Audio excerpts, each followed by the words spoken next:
Good morning, good afternoon, and good night. This is Ethan Alliman reading Brian Jacques Martin the Warrior. This is the guy who's in every Redwall series, and it's a book about him, how he became Martin the Warrior. So let's dive right in, shall we? Chapter 1, here we go.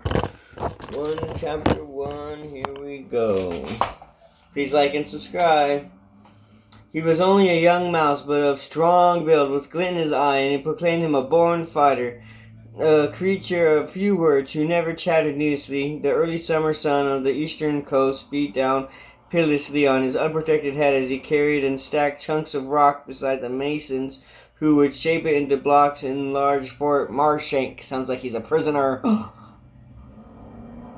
A weasel captain named Hisk swaggered up, cracking his long whip, threateningly looking for an excuse to cut loose on the slaves who toiled in the dusty heat around him. His eyes settled on the young mouse. "You there! Liven yourself up! Come on, stir your stumps! Lord Bardrang will be round for inspection soon. Get moving, or you taste my whip!" The mouse dropped back the rock which was carrying and stood staring, leveling at the bully weasel. His cracked and lashed viciously. The tip flicked in the air and fraction from the victim's face. The young mouse did not move, his eyes hooded over as he stood in silent defiance. Period. The weasel captain drew the lash back to strike, but the bold, angry eyes of the young slave seemed to challenge him. Like all bullies, the weasel was a coward at the heart. Averting his gaze from the piercing stare, Hisk snapped his whip in the direction of some more timid creatures. "Come on, you worthless idlers, no work, no food. Move your carcasses, here comes Lord Banrag." Flanked by his aides, Gernard the rat and Skonor the fox, Beldred the tyrant strode imperiously on the one side.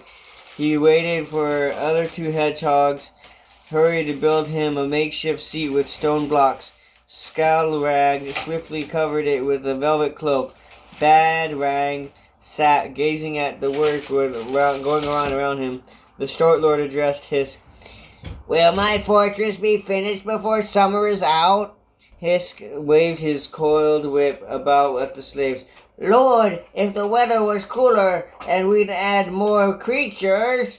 Badrag moved swiftly in his anger. Seizing a pebble, he hurled it and striking Hisk on the jaw. The weasel captain... the weasel captain stood dumbly, blocking blood trickling from his lip as the tyrant berated him. "Excuses! I don't want to hear complaints or excuses. Did you hear me? What I need is a fortress built by 4 autumn. Well, don't stand there sniveling. Get on with it."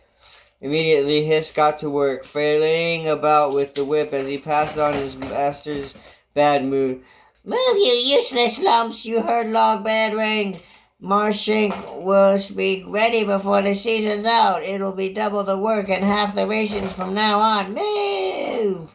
The old squirrel was staggering by, bent double over by the burden of a large rock. He lashed out at him. The whip curled around the aged creature's footpaws, tripping him as he dropped the rock, and the weasel began laying down his victim, striking indiscriminately at the old one's frail body. "You worthless layabout, I'll strip the miserable hide off ya." The lash rose and fell, and Hiss flogged away at the unprotected creature on the ground. "I'll teach you a lesson you won't forget." And suddenly the whip stopped in mid-swing, and all taut and his pulled at his handle and tugged at it, but it was yanked backwards. The young mouse had the end of the whip coiled around his paw. His eyes bulged with temper, and he shouted at the intruder, "Let go of my whip, mouse, or I'll gut ya!" The weasel reached out for the dagger in his waistband, but he wasn't fast enough. The mouse hurled himself upon Whisk, wrapping the whiplash around the captain's neck. He heaved hard. His thrashed furiously about the dust, choking and slobbering as the lash tightened. Gerard blew a hasty alarm on a bone whistle he carried slung around his neck. In a trice the mouse was set upon by the nearest 6 guards. He disappeared beneath a jumble of ferrets, weasels, and rats as they pounded him mercilessly, stamping upon his paws and breaking his hold on the whip. They continued relentlessly beating him with spearheads, rods, and whips until Badrag intervened. "That's enough! Bring him to me!" His paws pinioned by wisps and spear handle pulled hard across his throat. The young mouse was dragged, struggling and kicking, into the stout lord's presence. Badrag drew his sword and pressed the point against the young one's heaving chest.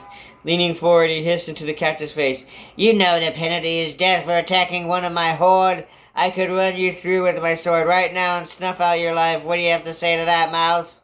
The strong young mouse's eyes burned into his tyrant's face like twin flames as he gritted out, "Scum! The sword is not yours. It belongs to me, and it belonged to my father." Badrag withdrew the sword point. He sat back, shaking his head slowly in amazement at the boldness of the creature in front of him.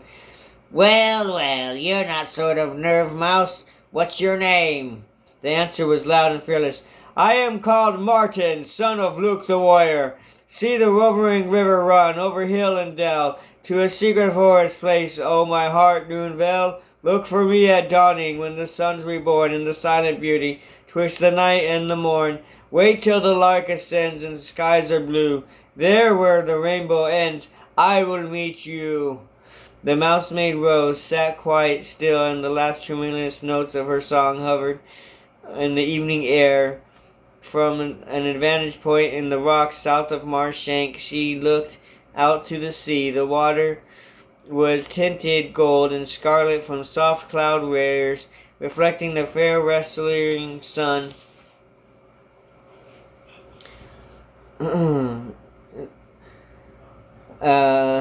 Out to sea, and her back below on the short and ebbing tide gurgled and chuckled, small secret to itself as it lapped to the pebbles. "Her, Miss Roosters, you come and get this super and me bait and cook your victuals and lay about and you get a cold soggy by her law." Rosie's companion, Grum, was a heavy digging paw waved a heavy digging paw at her. The mousemaid wandered over to join her mole friend at the low fire that she had been cooking on. She sniffed appreciative. Wild oats, cakes, and vegetable soup. Good old Grum. You could make a banquet from nothing." Grum smiled. His dark velvety face crinkled around two bright button eyes. He waved a tiny ladle which he always carried thrust to his belt like a sword.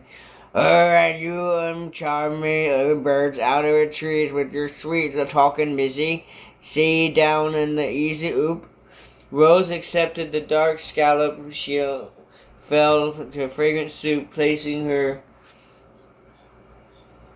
oat cake on the flat rock across the fire to keep it warm. She shook her head as she sipped away. "You're worse than an old mousewife, Grum. Trencher, I wager you'd rock me to sleep if I let you." Grum waggled a small leg at her. "Hooray, you needed all your sleep. Imagine with your old daddy, Dad say, if'n I bought ye some tired out of a starve too, ha ha ha ha ha." The mousemaid took a hasty bite of oat cake, fanning her mouth. "Ooh, it's hot. There's no sleep for us until we found out whether or not Broom was held captive in the dreadful fortress." Grum wiped his ladle clean from the serene grass. "Mayhap old Broom was wandering off and got lost and we catch in the forest." Rose shook her head. "You must understand, Grum, the name of the Broom was trouble and got together. He was always in trouble from the farther of home. That's why he went off wandering. You weren't there at the time, but at the furious argument over Broom was taking off and roaming as he pleased. Father said it was no way for the son of a chieftain to learn his responsibilities, but Broom wouldn't listen. He ran off alone. Well, he tacked him this far, Grum, and I'm certain that my brother has run straight into trouble again. That's why I'm sure. He's been tagging to better scouts. I hope that he hasn't forced them to tell him Newville is, and Ewan would be in danger if Broom was under the location of the tyrant." I guess it doesn't beep. Grum filed Rose's shell with the vegetable soup. Don't you fret, Missy. Old Brom can't keep his mouth shut and tighter than a mussel at a low tide. The mousemaid unwound the throwing sling from about her waist. I hope you're right, Grum. I'd hate to think of the things those vermin would do to a young mouse to get information. The mole patted Rose's back gently in the heavy digging paw. Don't you worry, Roser. You'll get old Master Brom out of the pestles if he be in there. And when they finished eating, they extinguished the fire and broke camp. A stiff breeze had sprung out of the east, bringing with it a light spatter of raindrops, which threatened to get heavier as the night set in. Scrambling down the rocks, the two friends gained the shore, their paws making soft, chinking noises as they trotted through the shingled tide line. Marshank stood grim and forbidding up ahead, a dark hump of misery in the moonless night. Well, that's chapter 1. Tune in next week for chapter 2. Bye-bye now.